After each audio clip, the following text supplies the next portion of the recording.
Chers sujets du Royaume de France, chers amis chevaliers, bienvenue sur la chaîne de l'Aventurier Catholique. Alors, pas de vidéo le 14 juillet, non, je ne vais pas faire mine de célébrer cette farce nationale. Ce n'est pas ma fête nationale. Ma fête nationale à moi, c'est le 15 août. Moi, personnellement, vous savez ce que je pense de cette république, de cette farce démocratique. Je ne suis ni républicain ni démocrate. J'ai de bonnes raisons que je vous ai étalées en long et en large de n'être ni républicain ni démocrate et je ne célèbre pas le 14 juillet qui est une arnaque. L'arnaque de la liberté.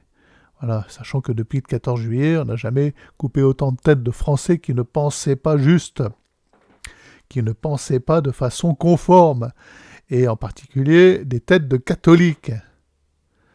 Hein? On vient nous bassiner avec le crime des crimes, le crime de Lumière, dont on a fait des pataquès à Nuremberg.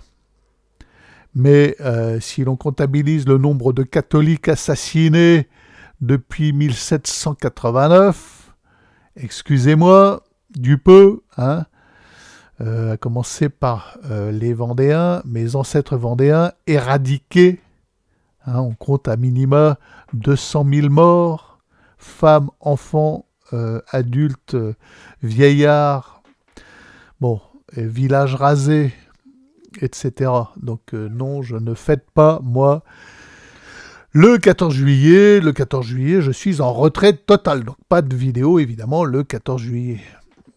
Ma fête nationale, pour ceux qui l'ignorent, c'est le 15 août. Alors il y en a qui ignorent aussi ce qui se passe le 15 août.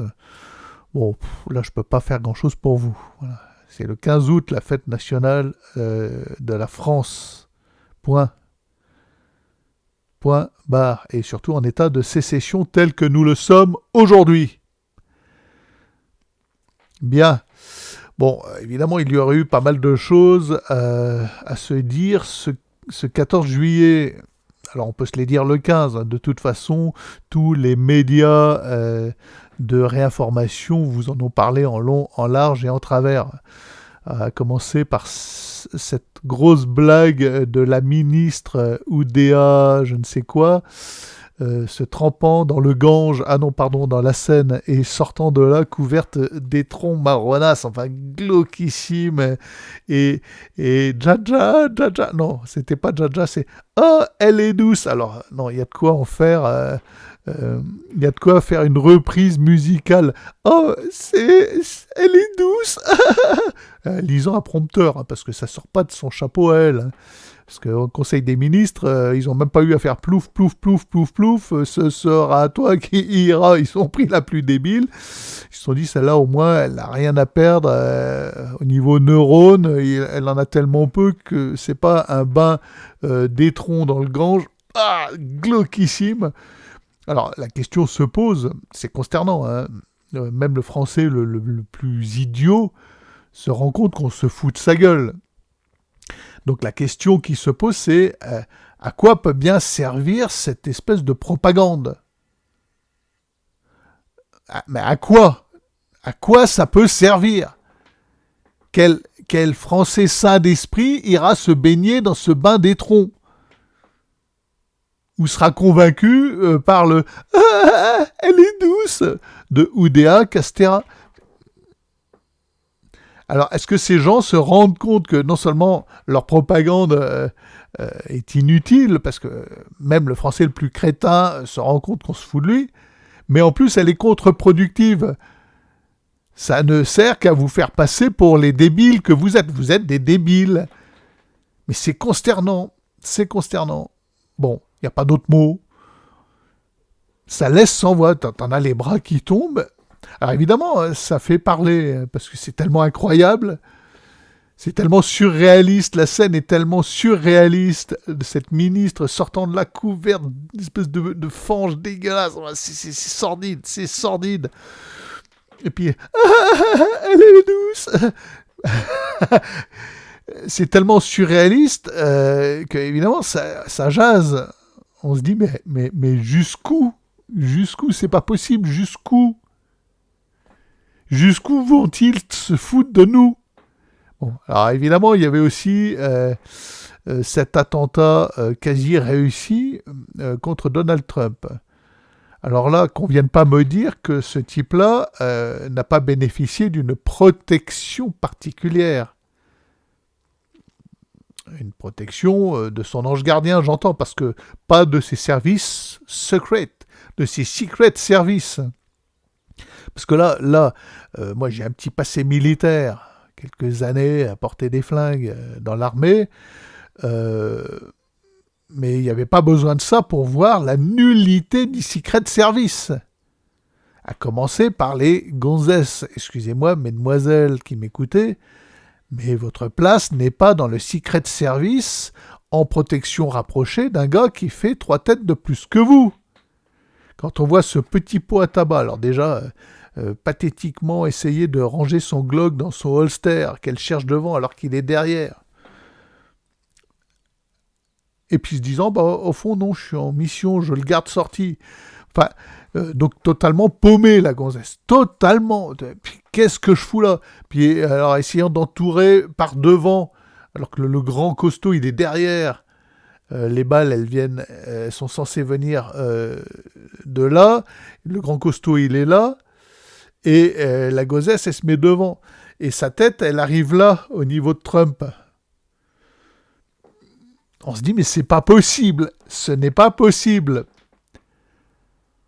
Et comment se fait-il qu'un Gugus armé d'un AR-15 avec une tête de on va dire, là on peut croire que l'homme descend du singe, quoi. Pardon. Et puis se balader sur le seul toit évident qu'il fallait surveiller avec son gun. Et tous les spectateurs l'ont vu et le désignaient du doigt, regardez. Et les autres, ils sont là. Mais c'est du délire. Alors, on peut se demander si il n'y a pas derrière ça des consignes. Si vous voyez le tireur, laissez-lui le champ libre. Hein.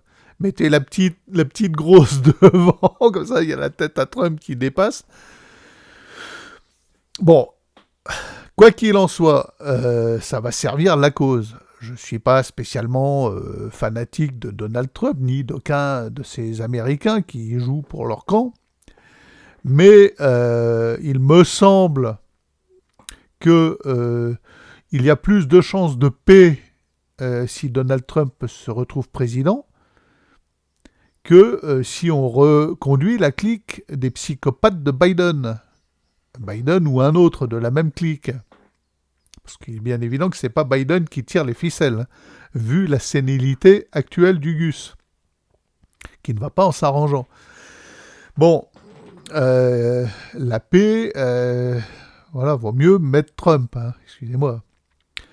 Parce que là, on nous rejoue la crise de Cuba. L'OTAN veut sa guerre mondiale. Ils sont en train d'installer des missiles nucléaires en Allemagne. Alors c'est de la pure provocation, ils n'ont évidemment pas besoin de ça, puisqu'ils ont des missiles intercontinentaux pouvant être balancés de bases secrètes, de sous-marins, etc.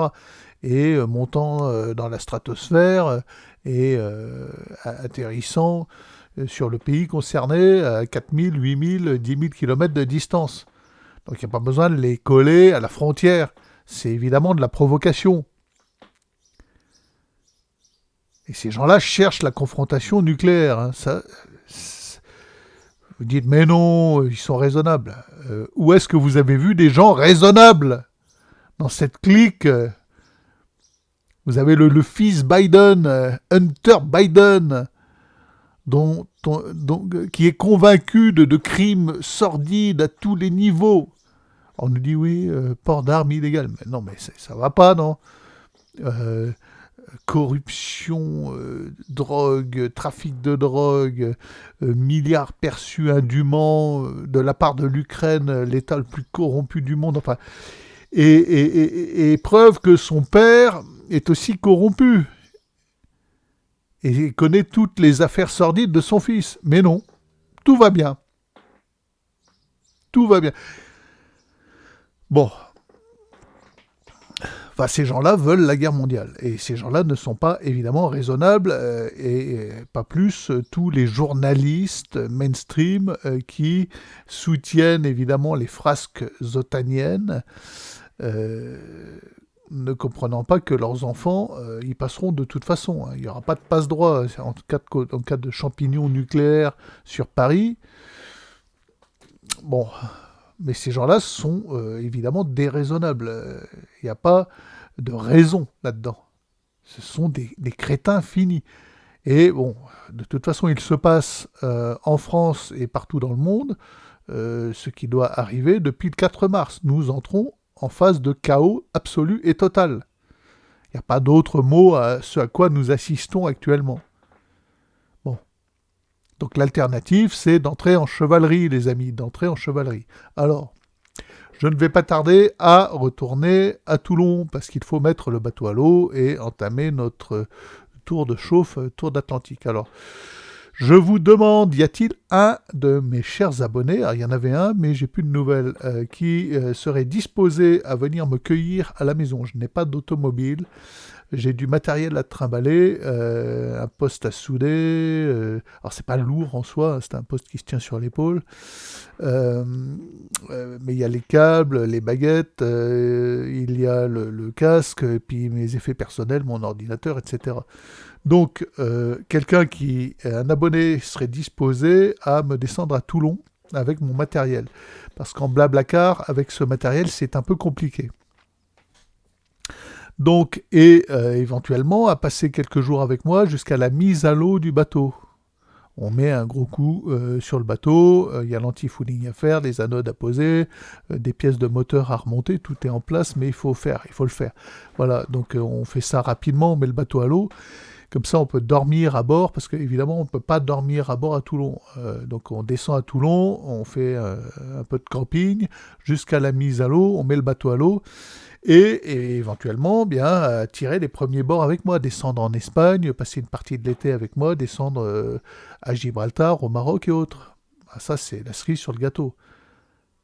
Les Baléares et autres, ça peut être sympa en été, donc voilà. Est-ce que l'un d'entre vous, chers amis abonnés, serait disposé à venir me chercher? On descend à Toulon ensemble, on finalise la mise à l'eau du bateau, on met le bateau à l'eau et on tire les premiers bords vers Gibraltar. Voilà le temps dont vous disposerez, chers amis. Voilà, je lance un appel.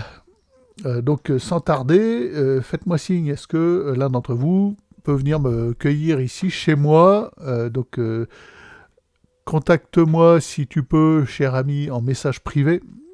Le message privé, tu trouveras toutes mes coordonnées en page d'accueil du blog la carte postale littéraire.unblog.fr qui est en description. Donc tu cliques sur le lien en description, puis en page d'accueil, tu as toutes mes coordonnées téléphoniques. Alors il y a un des numéros qui ne marche pas. Celui qui marche, c'est celui qui se termine par, alors c'est 07, etc., etc., 00. Celui-là, il fonctionne. L'autre, il n'y a plus. Donc, voilà, j'attends vos réponses. Alors, écoutez, si l'un d'entre vous est dispo pour venir mettre le bateau à l'eau avec moi, tirer les premiers bords et éventuellement descendre à Gibraltar ou voire même aux Canaries, hein. Ça peut être sympa comme petite balade. Donc le long descendre la Méditerranée, passer Gibraltar, affronter les orques, et puis après, soit on va à Culatra au Portugal, puis on enquille sur les Canaries. Ça dépend de votre disponibilité. Donc je lance cet appel à un chevalier. Y a-t-il un chevalier pour venir me cueillir chez moi? On descend le matériel, on finalise la mise à l'eau du bateau, un petit peu de boulot, et on fait ça vite, on met le bateau à l'eau et on part naviguer. Pour la gloire de notre Seigneur, et puis aussi un peu notre plaisir, évidemment. Donc l'appel est lancé, n'hésitez pas à me contacter, je répète mes coordonnées en page d'accueil du blog La Carte Postale Littéraire. J'espère qu'il y aura au moins l'un d'entre vous qui se dira, je vais saisir l'occasion de venir naviguer avec le capitaine. À demain peut-être, et puis n'oubliez pas, abonnez-vous.